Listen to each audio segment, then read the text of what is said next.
Saudara-saudara, setelah sejauh ini kita sudah sampai sekarang pada sesi yang ke-8. Kita masuk kepada inti daripada berita ini, yaitu mengenai Injil atau Evangelium itu sendiri. Pada sesi yang lalu, terakhir kita sudah berbicara, membahas mengenai proses dari Injil mula-mula, Proto-Evangelium, kepada penggenapannya, yaitu Evangelium Injil itu sendiri. Nah, Injil itu sendiri, apa yang dinyatakan di dalam penggenapan ini, inilah yang akan kita bahas pada sesi yang sekarang. Kita sudah mereview lagi yang lalu bahwa ritual dari pengorbanan korban persembahan mulai dari Adam dan Hawa sampai kepada penggenapannya di dalam Kristus, itu semua adalah satu rangkaian benang merah. Kalau pada zaman sebelum Kristus, maka itu merupakan suatu gambaran atau nubuatan mengenai janji ke depan bahwa suatu saat akan datang seorang dari keturunan dari perempuan itu, yaitu manusia, yang akan menjadi juru selamat manusia karena dia akan menggantikan kedudukan manusia yang terhukum mati karena dosa. Ini sudah kita bahas pada sesi yang lalu. Sekarang kita masuk kepada Evangelium itu sendiri. Nah, apa itu Injil? Kita berusaha untuk mengerti kata-kata yang dipakai untuk menggambarkan arti daripada Injil itu sendiri di dalam Alkitab. Ya, Alkitab Perjanjian Baru di mana Injil itu ditulis memakai bahasa Greka koine, bahasa Yunani sehari-hari. Injil itu ya diterjemahkan dari perkataan evangelion. Ya, evangelion itu berarti good message, berita baik. Ya, jadi misalnya Matius 4 ayat 3, Yesus pun berkeliling di seluruh Galilea yang mengajar dalam rumah-rumah ibadat dan memberitakan Injil Kerajaan Allah serta menyiapkan segala penyakit dan kelemahan di antara bangsa-bangsa itu. Kalau ada perkataan Injil dalam Perjanjian Baru, maka itu adalah evangelion atau artinya kabar baik. Nah, di dalam Matius 4 ayat 23, ini penyebutan daripada Injil itu adalah Injil Kerajaan Allah. Itu artinya tentang kerajaan milik Allah. Ya, ini istilah-istilah yang dipakai mengenai pengertian Injil itu. Kita ambil ayat-ayat yang menyinggung mengenai apakah itu istilahnya ataupun isi daripada Injilnya itu.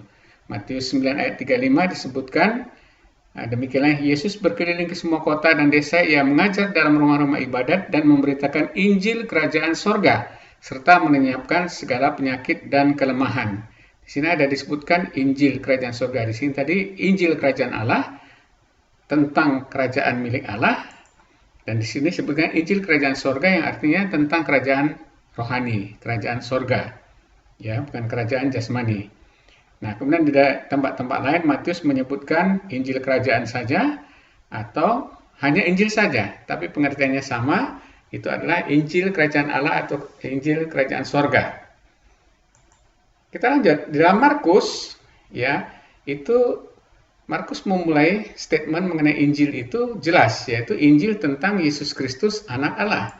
Artinya, Markus itu menjabarkan tentang riwayat Yesus Kristus dan bagaimana dia dapat disebut sebagai anak Allah. Itu Injil tentang Yesus Kristus. Jadi Injil itu adalah tentang Yesus Kristus yang adalah anak Allah. Nah, di tempat lain dia sebutkan Injil Allah saja, yaitu Injil milik Allah, atau hanya Injil saja, yaitu berita milik Allah. Di dalam Lukas disebutkan juga Injil Kerajaan Allah, ya, tentang kerajaan milik Allah. Di dalam Kisah Para Rasul ini lebih detail lagi karena ini menggambarkan kisah bagaimana para rasul itu berkhotbah tentang siapa Yesus itu. Di dalam Kisah 5 ayat 42 disebutkan bahwa setiap hari mereka melanjutkan pengajaran mereka di Bait Allah, ini adalah murid-murid yang pertama, dan di rumah-rumah orang dan memberitakan Injil tentang Yesus yang adalah Mesias. Jadi beritanya, intinya itu adalah bahwa Yesus inilah yang disebut Mesias, karena Mesias itu adalah orang yang ditunggu-tunggu oleh orang Israel sejak Perjanjian Lama. Kemudian dalam Kisah 11 ayat 20 disebutkan bahwa Injil itu adalah mengenai Yesus adalah Tuhan. Begitu juga mengenai dalam pasal 17 ayat 18 disebutkan Injil tentang Yesus dan tentang kebangkitannya. Jadi di sini Injil tentang Yesus yang berkuasa atas maut. Kalau ini Yesus itu adalah Tuhan. Ya. Nah, kemudian di dalam Kisah 20 ayat 24 disebutkan Injil kasih karunia Allah. Kenapa disebutkan Injil kasih karunia Allah? Ini mengenai berita Injil itu tentang anugerah Allah. Bagaimana ia memberikan anaknya yang tunggal untuk mati bagi orang yang percaya, sehingga mereka tidak lagi binasa tapi beroleh hidup yang kekal. Makanya disebutkan di sini Injil kasih karunia Allah. Di dalam suratnya Paulus kepada Roma disebutkan Injil Allah. Ya, Injil Allah itu berarti Injil milik Allah, berita yang berasal dari Allah. Dan Injil itu sudah dijanjikannya sebelumnya dan perantaraan nabi-nabinya. Jadi Injil ini bukan hanya muncul di dalam perjanjian baru, tapi itu merupakan penggenapan dari seluruh nubuatan-nubuatan nabi-nabinya yang kita lihat dalam sesi yang lalu. Bahwa nubuatan yang dinyatakan di dalam korban persembahan substitusi atau pengganti itu, itulah yang digenapi, yang dinyatakan di dalam Injil. Dan Injil juga berbicara mengenai anaknya, yaitu anak Allah, Yesus Kristus itu. Bahwa Yesus Kristus adalah anak Allah. Ya, di sini juga dikatakan bahwa maksudnya Yesus Kristus adalah anak Allah yang berkuasa, Yesus Kristus Tuhan kita. Kenapa disebut anak Allah yang berkuasa, Yesus Kristus Tuhan kita? Karena dia membuktikan dirinya berkuasa atas maut. Dia dapat bangkit oleh kekuatannya sendiri, kemauannya sendiri, dan berkuasa atas maut. Maka disebut anak Allah yang berkuasa, yaitu Yesus Kristus Tuhan kita. Di dalam Roma 15 ayat 9 disebutkan Injil Kristus, yaitu Injil tentang Kristus. Kalau Injil Allah itu Injil yang berasal dari Allah. Ya, ini juga di dalam 2 Korintus 9:13 disebutkan Injil Kristus. Nah, itulah Injil-Injil, istilah-istilah yang dipakai untuk menggambarkan Injil itu sendiri. Nah, di dalam surat Paulus kepada Timotius itu disebutkan Injil dari Allah yang mulia dan maha bahagia. Jadi Injil itu adalah, kalau Injil tadi adalah berita baik, maka ini Injil adalah berita baik yang mulia, yang memberi kebahagiaan besar. Ya, makanya malaikat-malaikat pada waktu Yesus datang atau Yesus inkarnasi disebutkan berbahagialah mereka yang dikenan oleh Allah. Disebutkan dalam Wahyu 14 ayat 6 disebutkan bahwa Injil itu adalah Injil yang kekal. Kenapa disebut yang kekal? Apakah nanti di surga bahwa Injil ini tetap? Ya, karena nanti selama-lamanya kita akan melihat bahwa Kristus yang dimuliakan itu tetap mengingatkan orang kepada pengorbanannya.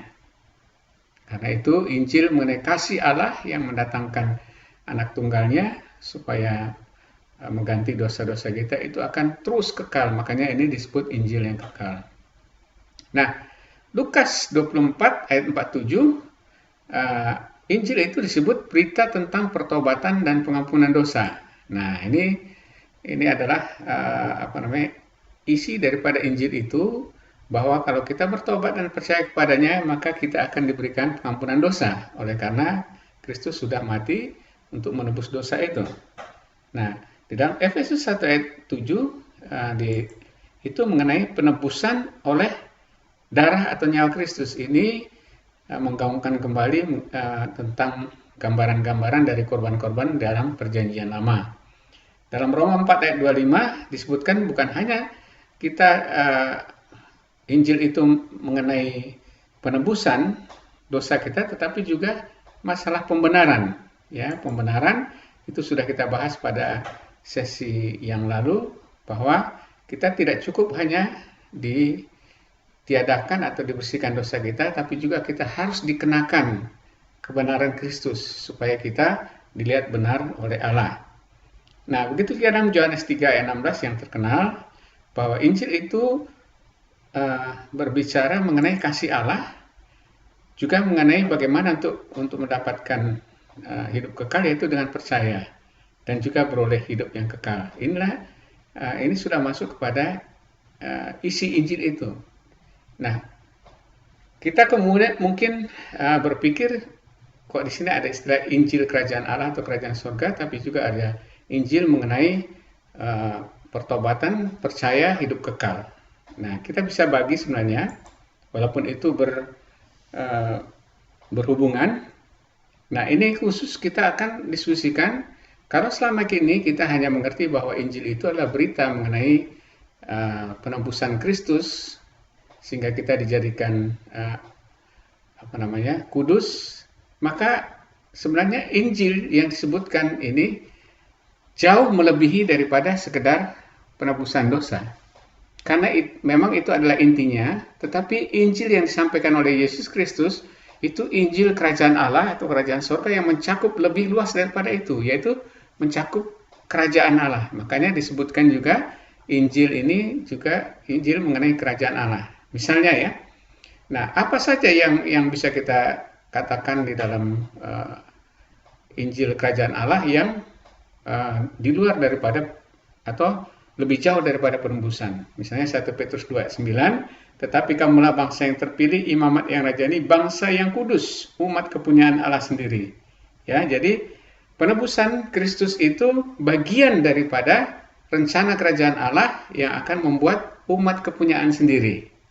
Bagaimana caranya membuat umat kepunyaan sendiri? Karena semua manusia sudah berdosa, maka dia harus menebus suatu umat yang kemudian akan percaya kepada Kristus anaknya. Umat itu menjadi kepunyaan sendiri, memiliki suatu umat kerajaan sendiri, yaitu kerajaan milik Allah. Inilah Injil Kerajaan Allah, umat kepunyaan sendiri. Begitu juga dalam Titus 2:14 Paulus, kalau ini kan Petrus, juga punya ide yang sama, pengertian yang sama, bahwa Kristus yang telah menyerahkan dirinya bagi kita untuk membebaskan kita dari segala kejahatan dan menguduskan baginya suatu umat kepunyaannya sendiri, kepunyaan Kristus sendiri. Jadi pengorbanan Kristus atau karya Kristus itu untuk menebus umat yang akan menjadi kepunyaannya sendiri. Karena nanti bahwa kepunyaan umat ini desainnya bukan hanya untuk sekarang, jadi adalah untuk kekekalan. Jadi konsep kerajaan Allah ini dari kekal sampai kekal, bukan hanya di dunia ini saja. Ya, perhatikan. Jadi kedua ayat ini berbicara mengenai umat kepunyaan Allah. Jadi penebusan, keselamatan itu adalah karya Allah untuk menciptakan suatu umat kepunyaannya dia sendiri. Untuk apa umat itu nanti kita akan bicarakan. Nah, kemudian di dalam Efesus 1 ayat 9 dan 10 disebutkan, sebab ia, itu Allah, telah menyatakan rahasia kehendaknya kepada kita sesuai dengan rencana kerelaannya, yaitu kerelaan yang dari semula telah ditetapkannya di dalam Kristus. Dari semula itu maksudnya sebelum penciptaan, sebelum dunia dijadikan, apalagi manusia ya. Sebagai persiapan kegenapan waktu untuk mempersatukan di dalam Kristus sebagai kepala segala sesuatu, baik yang di sorga maupun yang di bumi. Wah, ini luar biasa. Jadi Kristus itu rupanya dari sejak awal itu sudah dipersiapkan oleh Allah menjadi kepala sesuatu, kepala segala sesuatu, baik itu yang di sorga, makhluk-makhluk rohani, maupun di bumi, artinya ciptaan. Jadi nanti orang percaya ini akan menjadi umat Kristus, yaitu Kristus yang akan memimpin semua makhluk rohani dan jasmani dalam suatu kerajaan. Ya, jadi Kristus yang akan memimpin suatu segala sesuatunya, baik di surga maupun di bumi. Bukan hanya yang di bumi, bukan hanya yang di surga, tetapi di surga dan di bumi. Kalau kita mengerti Trinitas dengan baik, maka Kristus adalah representasi daripada Allah yang selamanya transenden. Sehingga Kristus itu adalah Allah yang imanen, makanya disebut dia Immanuel. Allah yang imanen. Ya, ini salah satu contoh mengenai apa yang dilakukan anak-anak Allah, yaitu umat kepunyaan Allah ini, yaitu orang-orang percaya ini nanti di kekekalan. Paulus di dalam 1 Korintus 6:3 mengatakan bahwa tidak tahukah kamu bahwa kita akan menghakimi malaikat-malaikat. Nah, ini contoh kedua. Jadi orang percaya itu nanti kita ditebus oleh Tuhan bukan hanya supaya kita masuk surga. Itu bagian kecil daripada rencana desain yang besar, grand desainnya. Grand desainnya adalah Allah membentuk suatu umat kepunyaannya sendiri yang nanti akan berada di bawah Kristus, di bawah pemerintahan Kristus, dan orang-orang percaya ini nanti akan diberikan jabatan-jabatan. Di sini salah satu adalah hakim, juga nanti menjadi raja yang akan memerintah sesuai dengan tempatnya masing-masing. Misalnya di dalam Wahyu 22 ayat 3 sampai 4 sampai 5 dikatakan, maka tidak akan ada lagi laknat. Ini berbicara mengenai langit baru dan sorga, langit baru dan bumi yang baru, yaitu sorga yang sesungguhnya, sorga kekal. Tahta Allah dan tahta anak domba akan ada di dalamnya dan hamba-hambanya akan beribadah kepadanya. Perhatikan, ini bukan dua, tahta Allah dan tahta anak domba ini bukan dua, karena nanti dipakai dengan akhiran single. Di sini single, ya. Itu misteri daripada Trinitas, bahwa tahta anak domba yang kelihatan itu adalah tahta Allah sendiri yang tidak kelihatan. Jadi Allah yang imanen yang tidak kelihatan itu dinyatakan di dalam tahta anak domba yang kelihatan, dapat dilihat oleh kita semua ciptaannya. Nah, inilah artinya ini. Dan kemudian ayat 4 dikatakan, dan mereka akan melihat wajahnya, ya, bukan wajah mereka, enggak ada. Trinitas itu tunggal, ya. Wajahnya dan namanya akan tertulis di dahi mereka. Dan malam tidak akan ada lagi di sana, dan mereka tidak memerlukan cahaya. Mereka itu orang-orang percaya ini, ya. Cahaya lampu dan cahaya matahari, sebab Tuhan Allah akan menerangi mereka, dan mereka akan memerintah sebagai raja sampai selama-lamanya. Luar biasa. Jadi orang-orang percaya ini rupanya didesain oleh Allah untuk menjadi raja-raja. Ada raja kecil, raja besar barangkali, yang akan memerintah di bawah Kristus sampai selama-lamanya. Itulah tujuan grand design daripada Injil itu, daripada berita baik itu. Kita manusia yang fana ini ditebus untuk dijadikan umat pilihannya, bukan hanya supaya masuk surga, tetapi supaya kita akan menjadi raja-raja kecil atau hakim-hakim kecil yang akan memerintah di bawah Kristus bersama-sama, memerintah di dalam kekekalan. Memerintah siapa? Tentu saja memerintah ciptaan lain. Akan banyak ciptaan lain yang kita tidak tahu.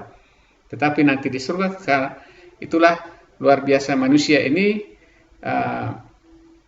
begitu dimuliakan oleh Allah sendiri. Sehingga manusia yang berdosa, yang tidak ada gunanya ini, kemudian ditebus, bukan hanya ditebus untuk masuk surga, tapi ditebus untuk menjadi wakil-wakil Allah, memerintah semesta dan bumi baru nanti, atas nama di bawah kepemimpinan Kristus. Makanya itu disebut Injil Kerajaan Allah. Kerajaan adalah suatu kerajaan yang memiliki domain, ya, memiliki juga pemimpin. Injil Kerajaan Allah ini siapa pemimpinnya? Allah sendiri, tetapi menyatakan diri di dalam anak domba atau Kristus yang sudah dimuliakan. Jadi sekali lagi kalau disebutkan di surga itu, apakah kita melihat misalnya ada Allah Bapa, Allah Anak, Allah Roh Kudus? Tidak ada. Yang bisa dilihat yang imanen itu hanya Allah Anak, yaitu disebutkan di sini anak domba. Ya, Allah Bapa bersama Allah Roh Kudus itu kan kesatuannya itu tidak pernah dapat dilihat atau dijangkau oleh ciptaannya. Makanya dalam Yohanes 1 ayat 18 dikatakan bahwa tidak ada seorang pun yang melihat Bapa, karena Bapa itu adalah menyatakan Allah yang selamanya transenden. Tetapi anak tunggal Allah, yaitu anak domba, yaitu Kristus itu, dialah yang menyatakan. Jadi nanti dalam Wahyu juga ada disebutkan mengenai surga bahwa di sana tidak ada matahari, karena dikatakan di sana adalah Allah itu adalah cahayanya dan anak domba itu adalah lampunya. Ini suatu ilustrasi yang baik, lampu itu adalah bentuk fisik yang bisa kita lihat, kita pegang, tetapi dari dalamnya keluar cahaya yang kita tidak bisa pegang. Nah, itulah antara persatuan antara Allah yang transenden dengan Allah yang imanen. Nah, inilah Injil, kenapa disebutkan juga Injil Kerajaan Allah. Jadi, kalau kita berbicara mengenai apa itu Injil, maka Injil itu bisa disebutkan dia adalah Injil keselamatan, mengenai kabar baik mengenai keselamatan, yaitu kabar baik dari Allah tentang kasih-Nya yang mengaruniakan anak tunggalnya untuk mati bagi penebusan dosa manusia dan hidup bagi pemberanan manusia yang percaya kepadanya, percaya bahwa Yesus adalah Mesias dan Tuhan, sehingga mereka tidak binasa dan beroleh hidup yang kekal. Keselamatan atau pengampunan dosa dan pemberanan itu diterima hanya melalui iman yang dimanifestasikan dalam pertobatan dan percaya. Ini kalau disebut Injil keselamatan. Ini adalah inti daripada Injil Kerajaan Allah. Tetapi secara lebih luas, maka Injil itu disebut Injil Kerajaan Allah karena di situ berbicara mengenai suatu kerajaan yang dipimpin oleh Yesus yang kemudian disebut Kristus dan Tuhan. Bahwa Yesus Kristus dan adalah Mesias dan Tuhan, anak tunggal Allah yang berkuasa atas maut. Oleh dialah Allah telah menciptakan semuanya, dan dialah yang akan menjadi kepala atau raja atas semua yang diciptakan. Seperti tadi ya, makhluk rohani maupun ciptaan, baik di surga maupun di dunia. Orang-orang percaya pun akan turut memerintah sebagai raja-raja bersama-sama dengan dia di kekekalan nanti. Jadi Injil yang dinyatakan oleh Alkitab tidak mencakup hanya keselamatan, tetapi juga mengenai Injil Kerajaan Allah sampai kepada kekekalan. Itulah Injil. Nah, sekarang kita akan melihat lebih jauh lagi mengenai isi daripada Injil itu atau sistematikanya, urut-urutan daripada Injil itu apa sih sebenarnya intinya. Nah, ini kita urutkan berdasarkan urut-urutannya supaya kita dapat berpikir secara berurutan. Pertama, isi daripada Injil itu adalah menyatakan bahwa semua manusia sudah berdosa dan harus menerima murka kekal Allah. Ini yang disebut maut. Kenapa dikatakan bahwa semua orang telah berbuat dosa? Bukankah ada orang-orang yang baik, nabi-nabi, pemimpin agama dan sebagainya? Oh, itu salah. Kalau kita mengatakan bahwa oleh karena mereka baik, maka mereka tidak berdosa. Apa definisi mengenai dosa? Nah, ini dosa di dalam bahasa Yunani koinenya itu disebutkan di sini kata dasarnya itu adalah dari husterio. Husterio itu artinya di sini kalau lihat bahasa Inggris ya, to be inferior atau fall short. Makanya di dalam terjemahan bahasa Inggris, misalnya dalam English Standard Version itu fall short of the glory of God. Dosa itu merupakan kekurangan tidak sampai kepada sasaran, ya. Jadi harusnya manusia itu memiliki kemuliaan Allah sehingga mereka bisa berkomunikasi, bisa bersama-sama dengan Allah, tetapi kemudian karena dosa, maka dosa itu menjadikan mereka tidak memiliki atau kekurangan kemuliaan Allah. Jadi ilustrasinya sama seperti seorang pemanah. Kalau pemanah terus mana-mana dia tidak sampai meleset, tidak sampai, itulah arti daripada husterio ini. Jadi dosa itu bukan masalah perbuatan saja, walaupun ada namanya di sini istilah dari dosa itu hamartia, itu memang perbuatan pelanggaran terhadap hukum yang sudah ada. Tetapi kebanyakan konsepnya mengenai dosa atau husterio ini adalah karena manusia ini sudah tidak bisa memenuhi standar kesempurnaan, standar kekudusan Allah, standar kemuliaan Allah. Makanya manusia berdosa. Kenapa Allah menuntut manusia harus memiliki standar sama dengan Dia? Artinya itu bukan sama dalam kekuasaan, tetapi dalam kemuliaan, dalam kemurniannya. Karena manusia didesain untuk hidup bersama-sama dengan Allah selama-lamanya. Bayangin kalau di surga nanti manusia itu tetap berdosa seperti yang sekarang, walaupun pemimpin agama, walaupun penemu-penemu agama, semua itu adalah orang berdosa. Nanti kalau begitu di sana masih ada lagi syirik, masih ada lagi perkataan menjelek-jelekkan agama lain dan sebagainya. Enggak. Tuhan itu menuntut kesempurnaan. Karena itu manusia satu orang pun tidak ada yang memenuhi standar daripada kemuliaan Allah ini. Inilah arti definisi daripada dosa sebenarnya. Karena itu semua orang sudah berdosa. Walaupun dia selama hidupnya dari kecil sampai ini tidak pernah marah, tidak pernah ini senyum membantu orang terus misalnya ya, kalaupun ada orang seperti itu, saya rasa nggak ada. Dia tetap saja dia tidak dapat memenuhi standar kemuliaan Allah. Dia tetap ada orang berdosa. Dan disebutkan dalam Roma 6 ayat 3, upah dosa adalah maut. Karena apa? Manusia yang berdosa tidak bisa bersekutu dengan Allah yang mulia. Karena itu dia harus dijauhkan daripada Allah. Inilah maut. Maut artinya adalah dijauhkan dari kemuliaan Allah. Nah, ini intisari daripada Injil itu sendiri yang pertama. Yang kedua, kalau gitu kita bisa mendapatkan masuk surga dengan perbuatan baik atau amal.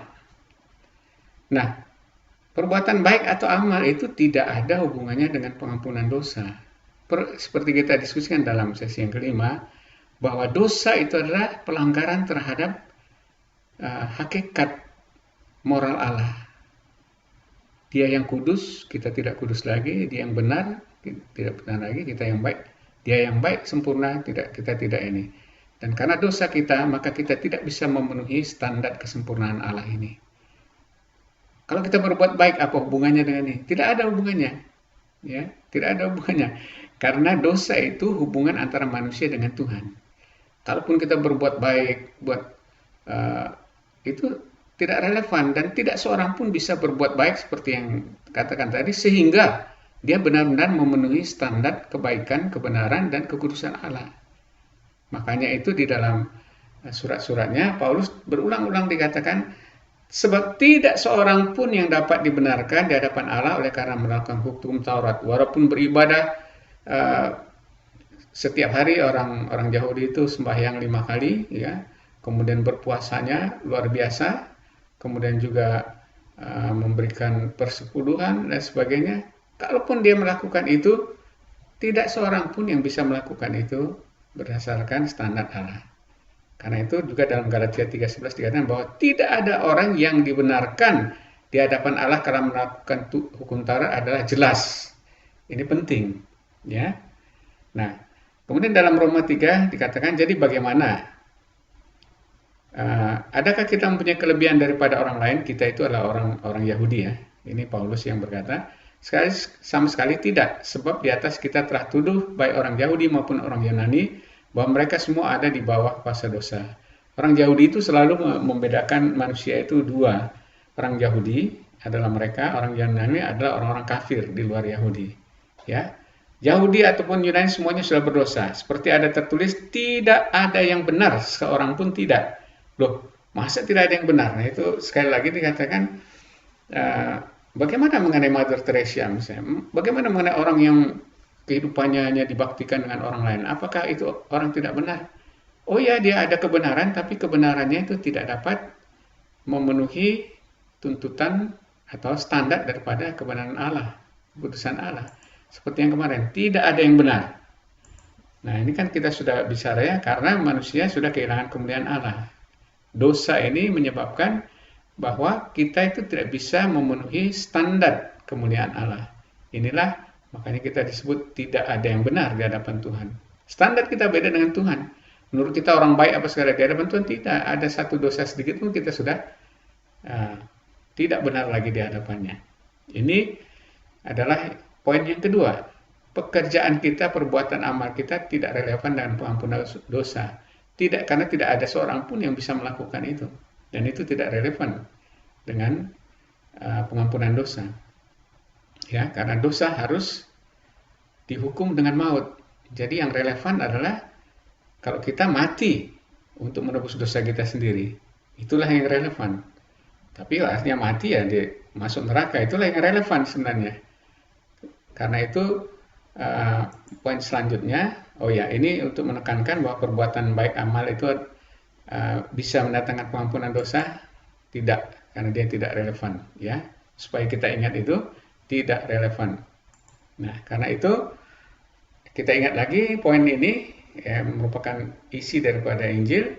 Pengampunan dosa hanya dimungkinkan jika tidak melanggar keadilan Allah. Karena itu pengampunan Allah hanya dapat dilakukan berdasarkan kurban yang memenuhi tuntutan kekudusan Allah. Ini dalam sesi 5 kita sudah bicara bahwa kalau ada tiga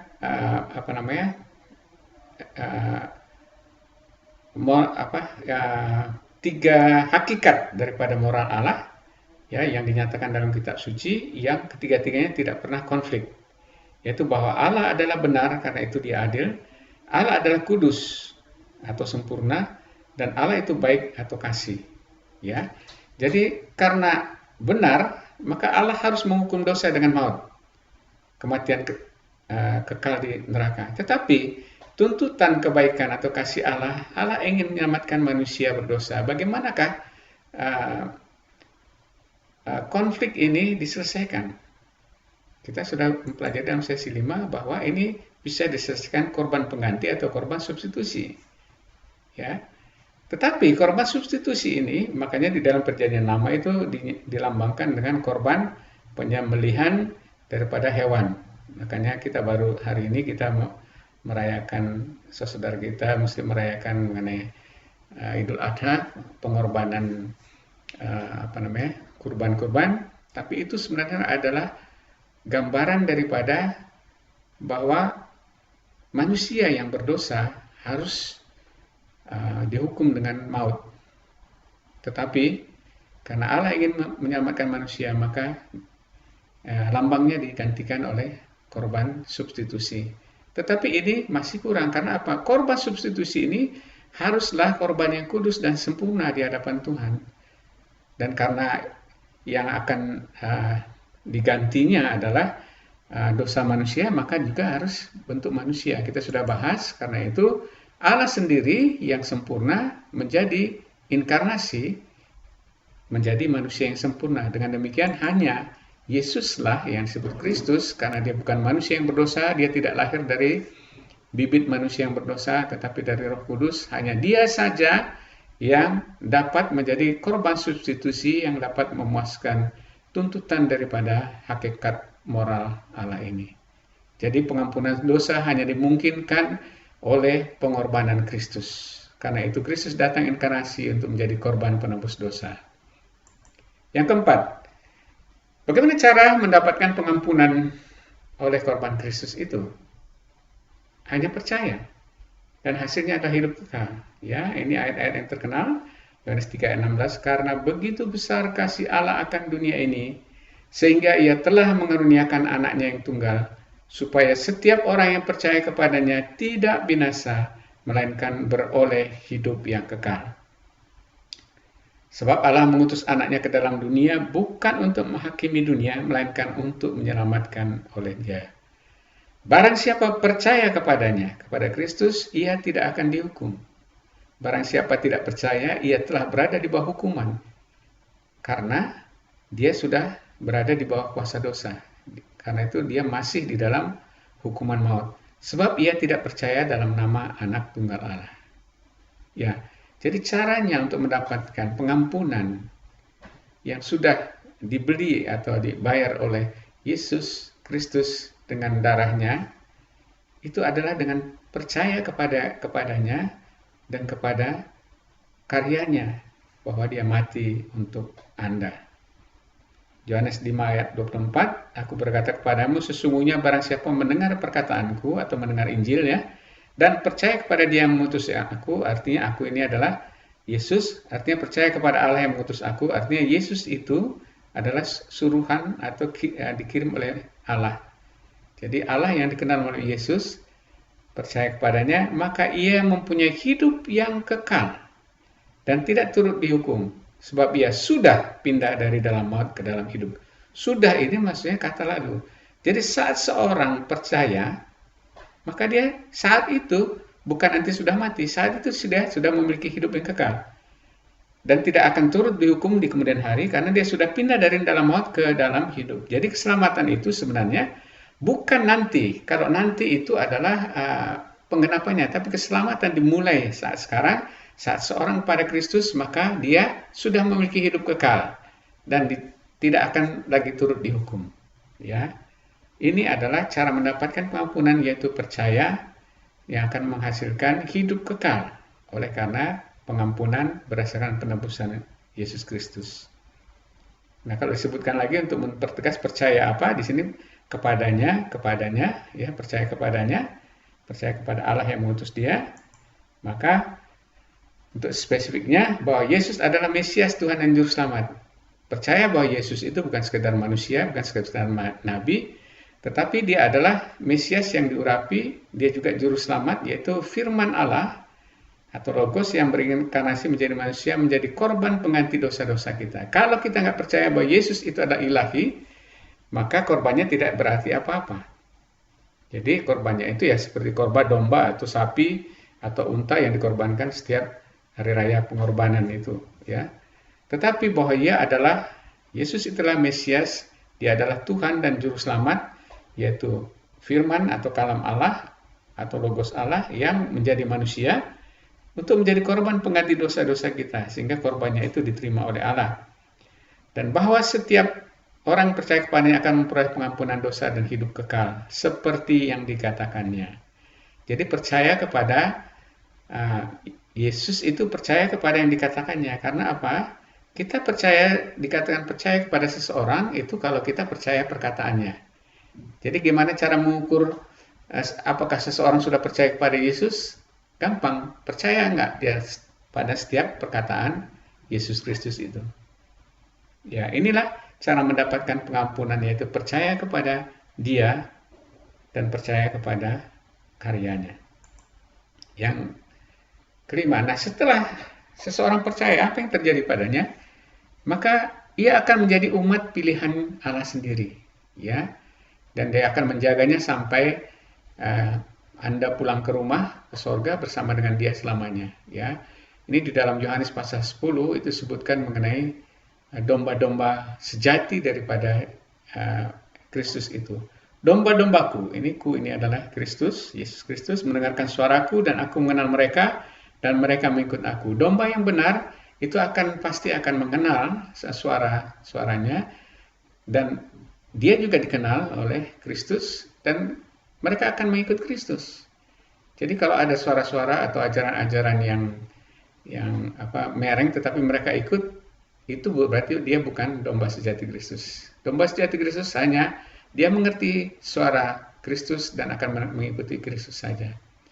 Ayat 28, dan aku memberikan hidup yang kekal kepada mereka dan mereka mudah-mudahan tidak binasa sampai selamanya. Betul? Tidak. Di sini pasti kalimat afirmatif di dalam terjemahan bahasa Yunani-nya dan juga di dalam terjemahan lain itu selalu afirmatif, kepastian, ya. Dan seorang pun tidak akan merebut mereka dari tanganku. Jadi keselamatan Alkitabiah itu keselamatan yang kekal, bukan keselamatan yang bisa hilang. Karena apa?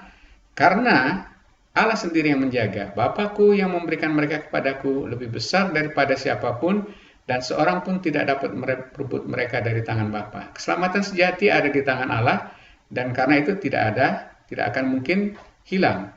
Keselamatan yang dikatakan hilang itu ya memang dia dari awalnya bukan keselamatan sejati, itulah keselamatan semu.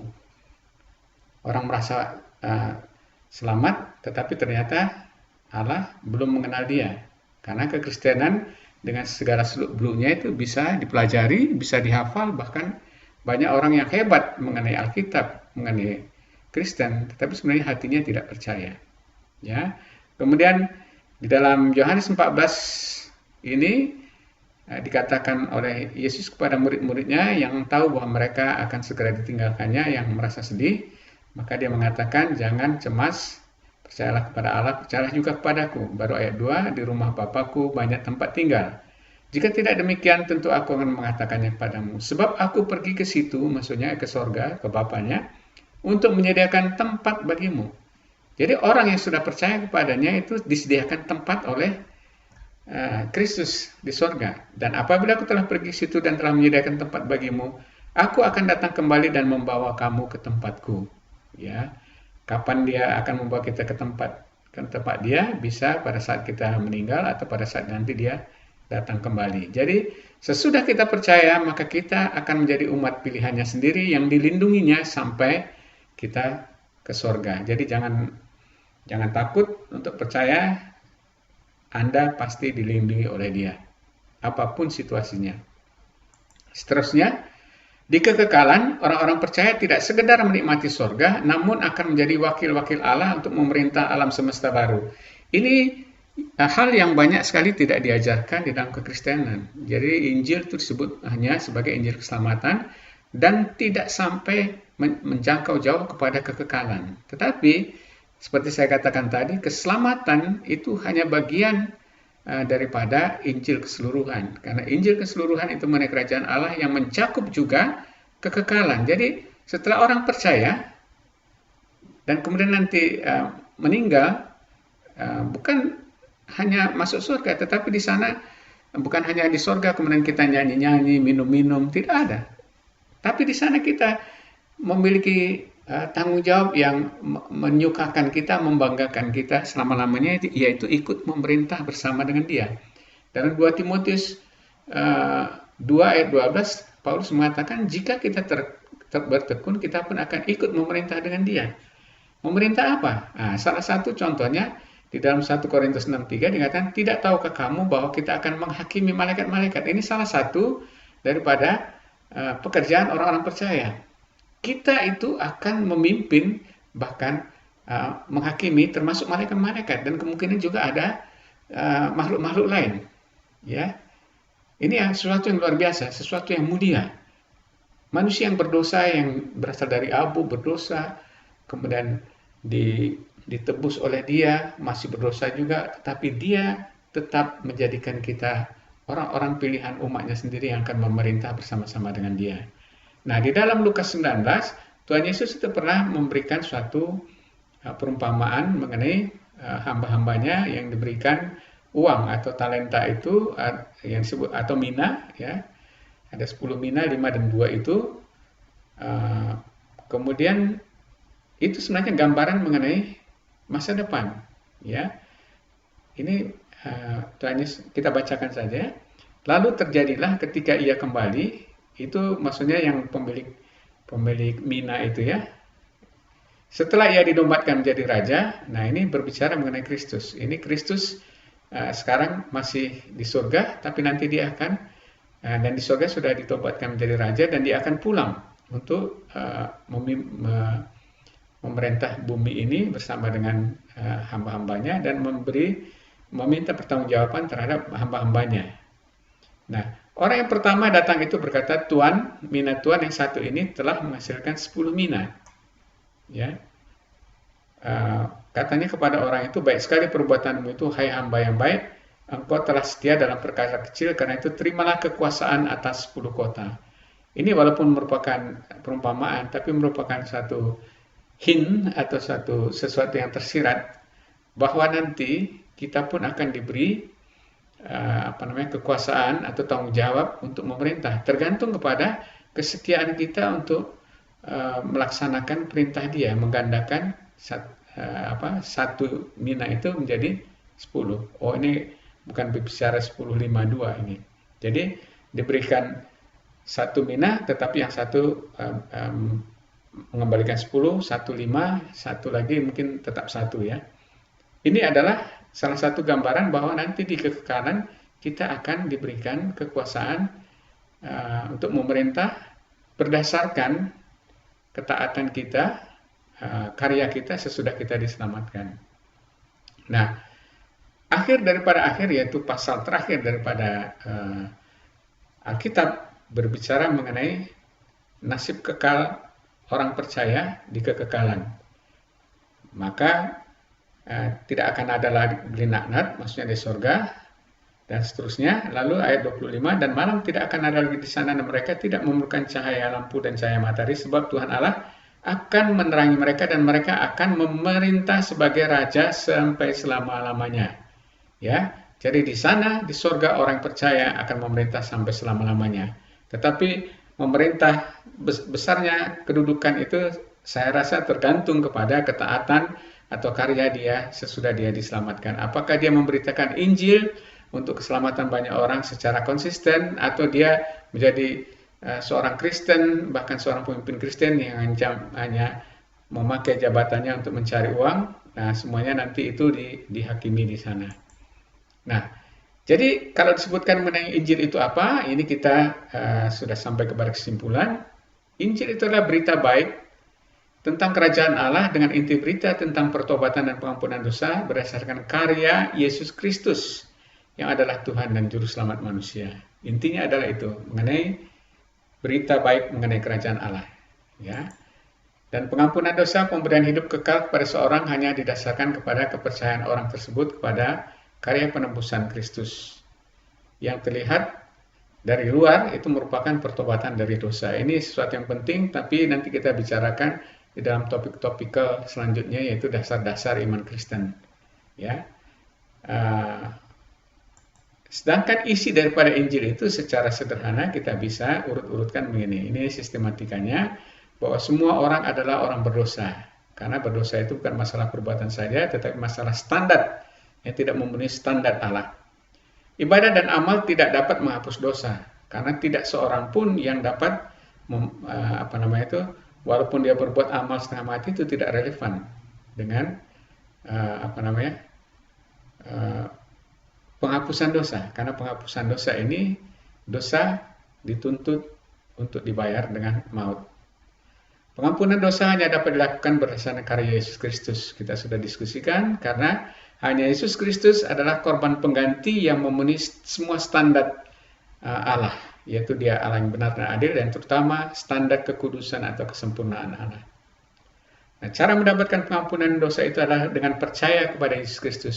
Percaya semua apa yang dikatakan Yesus Kristus, bahwa Yesus Kristus adalah Allah yang berinkarnasi sehingga dia bisa menjadi korban penebus dosa, dan dengan percaya kepadanya maka kita dapat hidup kekal. Itulah artinya percaya kepada Yesus. Nah, setelah percaya, mereka akan menjadi umat Allah sendiri. Jadi Allah sedang mengumpulkan umat untuk menjadi umat Allah sendiri yang akan diberinya tugas di kekekalan nanti. Di kekekalan mereka akan memerintah bersama, ya, bersama Allah yang ada dalam Kristus dan atas nama Allah, tetapi dalam Yesus Kristus. Jadi di sorga di sana, kalau kita melihat nanti di dalam Wahyu, khususnya Wahyu terakhir 21 dan 22, maka yang memerintah alam semesta dan sorga itu adalah Allah, tetapi dia menyatakan diri di dalam Kristus. Jadi secara fisik, secara visual itu adalah Kristus, anak domba Allah, tetapi dia juga adalah Allah, karena di dalamnya adalah Allah yang transenden itu sendiri. Nah, inilah arti daripada Injil itu. Nah, saudara, sebelum kita mengakhiri, maka mari bagi Anda yang belum mengerti dan sekarang mengerti, Anda bisa mendapatkan jalan pengampunan dosa ini hanya dengan berkata kepada Tuhan, ya Tuhan, selama ini aku tidak mengerti bahwa Yesus, Engkau adalah Mesias yang datang dari Allah sendiri, sehingga Engkau bisa menjadi korban penebus dosa yang berkenan kepada Allah. Dan oleh karena Engkau mati bagi penebusan dosa manusia yang percaya, maka sekarang aku mau percaya kepadamu. Sederhana saja, terserah Anda mau berdoa dengan kata-kata Anda sendiri, silahkan. Kita berikan waktu di sini.